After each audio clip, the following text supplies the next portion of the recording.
All right, team, listen up. See this right here? Anyone know what that is? That's Kansas. Good job.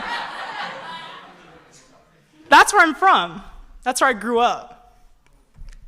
And while it's true that there's no place like home, something that also comes baked in with being from Kansas is we love sports. You'd be hard-pressed not to find a TV, on our TV, a game, Sports Center, a 30 for 30 documentary, you name it. Football, basketball, and baseball were our personal favorites, both collegiate and professional. And my family was seated every night in our living room for every winter and summer Olympic Games. Sports bonded our family together. Probably not helped by the fact that we didn't just watch sports, we played them too. My dad played basketball and football in high school, and he loves to recount how his greatest play ever led to a game-winning touchdown under the Friday night lights, and his head coach did not see it. My mom played volleyball and basketball and ran the 400-meter in track and field. In fact, she loved sports so much that she ended up majoring in exercise science in college. My parents also met at a gym, by the way. My mom was my dad's physical trainer. They're sitting right there, I'm embarrassing them.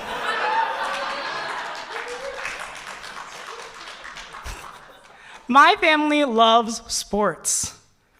And as my mom puts it, the reason we were introduced to sports so early is because she wanted to show us that sports were more than what just happened on the field or on the court or for entertainment. Sports are a metaphor for life.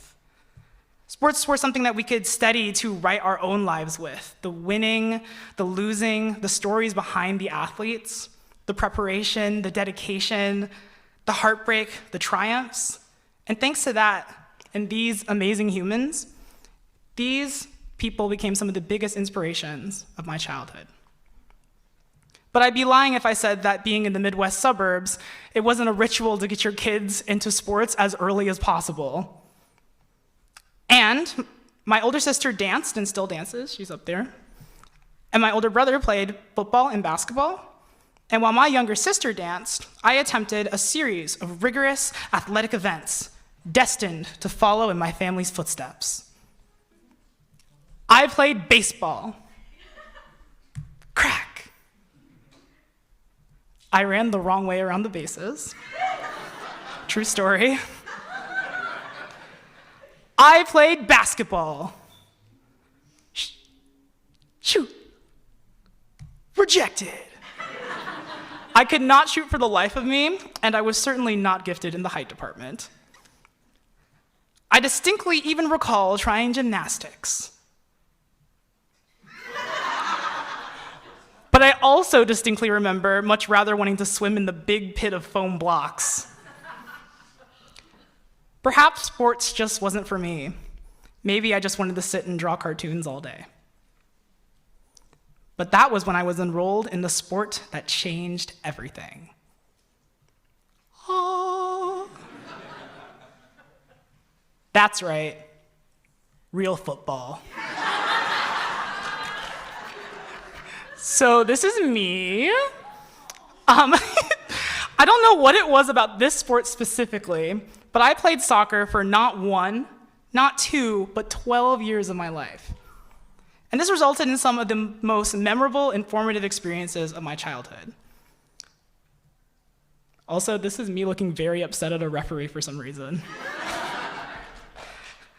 I met some of my closest friends through soccer, suffered some of the worst injuries, and experienced some of the most elating triumphs, while also learning invaluable lessons about getting along with others and standing up for myself, being aggressive, being a leader, and being brave.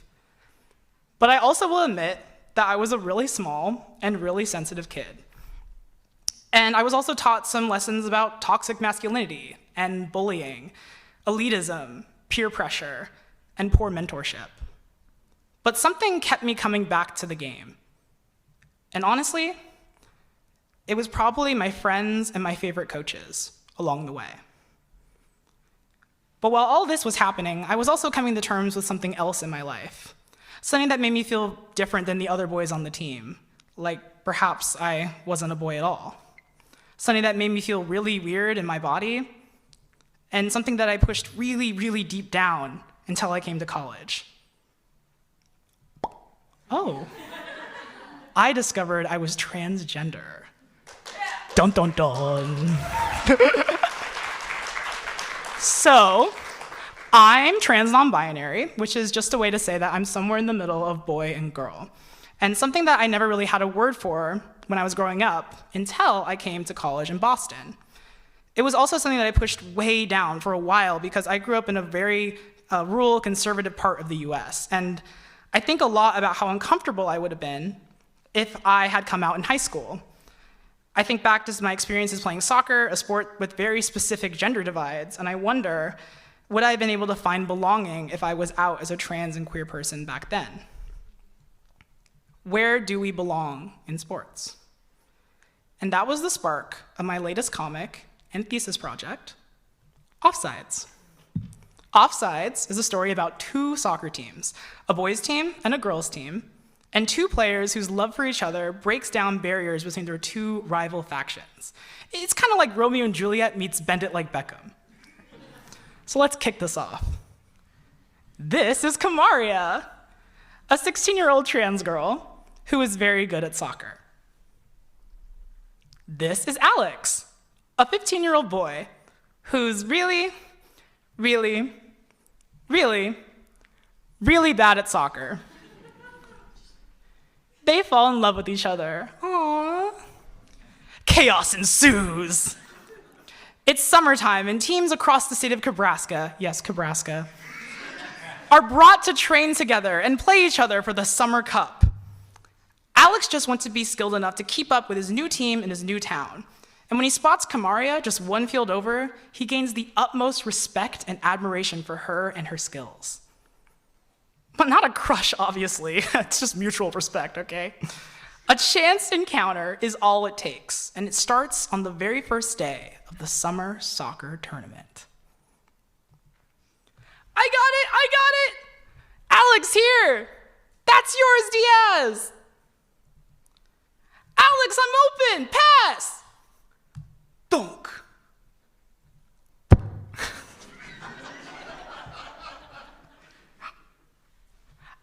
Sorry, Captain!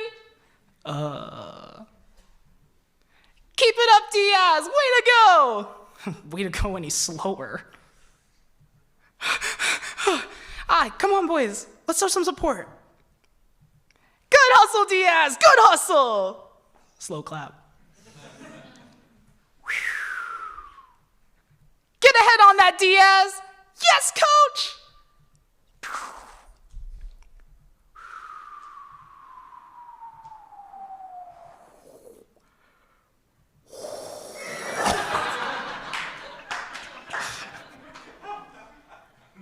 Miss! Bounce. Win. Silence. Thanks, little dude! Well, there's always next time. Whoosh! No! Donk. Well, hit it, get it, that's the rules. Grumble, grumble. Don't worry, I got it. Okay. What a goofy kid. Come on, man, be nice. Bro can barely keep up, better yet kick a ball. Ridiculous. Just one little setback, Alejandro. It's only the first day. Our team has a long road to victory ahead this summer. Now, where is that ball anyway? Ah, there you are, you little scamp. Oh. Oh.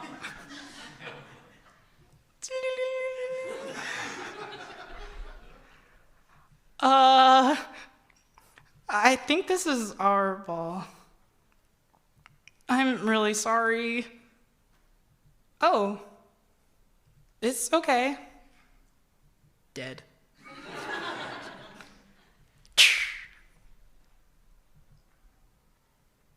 Thanks. Awkward. Hey, Kamaria, you coming? Kamaria. Oh. Well, that was extremely embarrassing. Huh?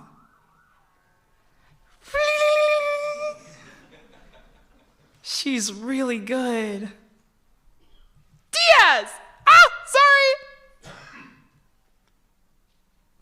It's just the first day.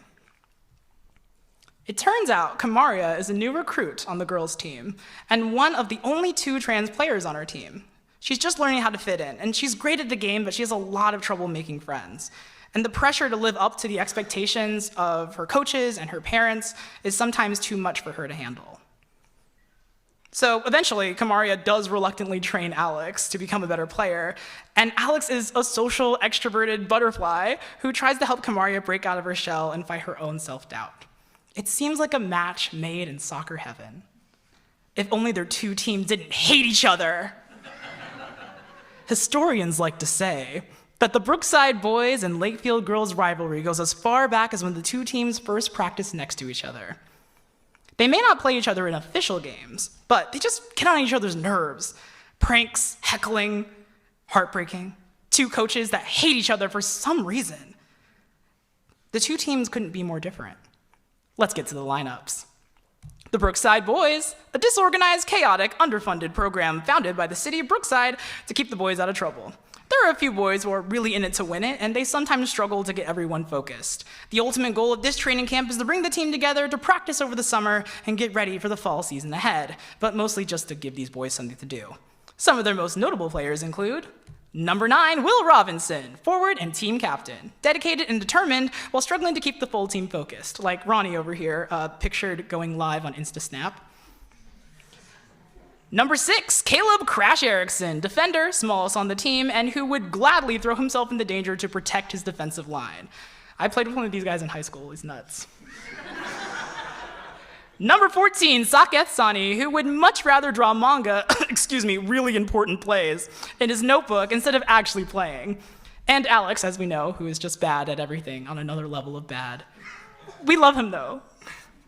And the Brookside boys are coached by Gabriela Garcia, aka Coach Gigi, a very kind, if not a little frazzled sometimes, 30-something, and the newest head coach and longtime assistant coach of Brookside United. The team has the utmost respect for her.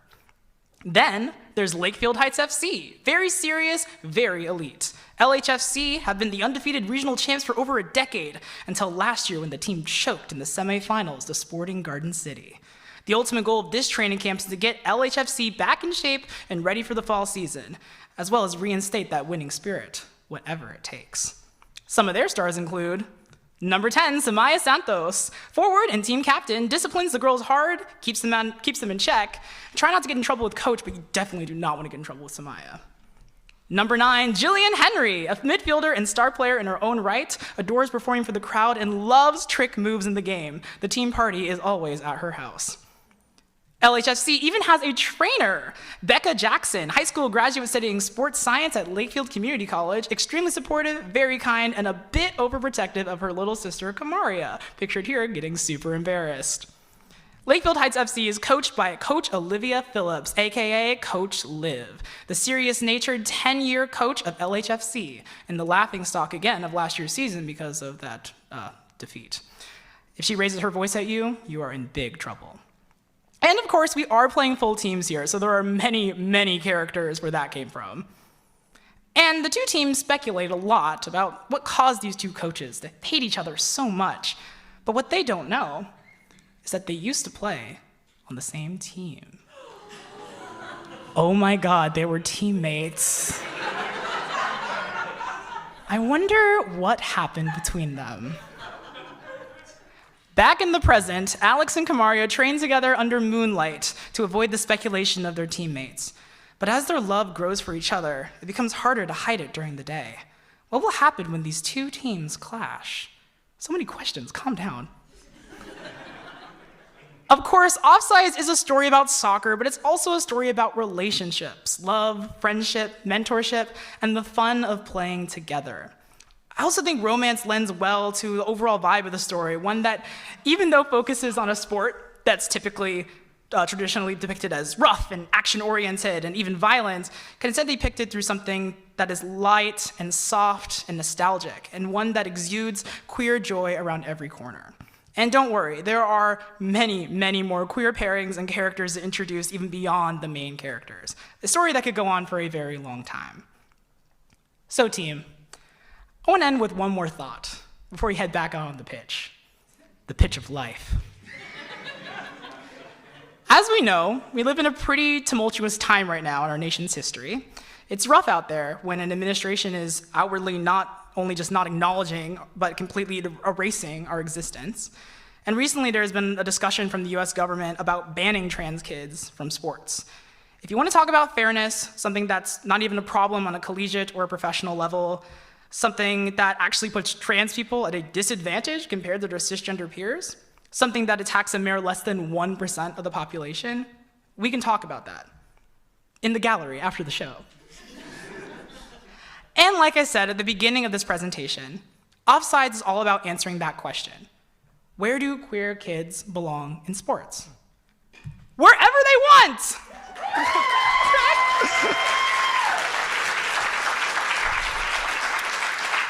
And the heart of this comic is the belief that every young person, queer, trans, cis, straight, questioning, of all backgrounds, ethnicities, and cultures, should have that chance to experience so many of the positive experiences that I had when I played sports. Just let them play. This is Offsides, a new webcomic and graphic novel, and I'm excited for you to read it very soon. Go get 'em, team. Thank you.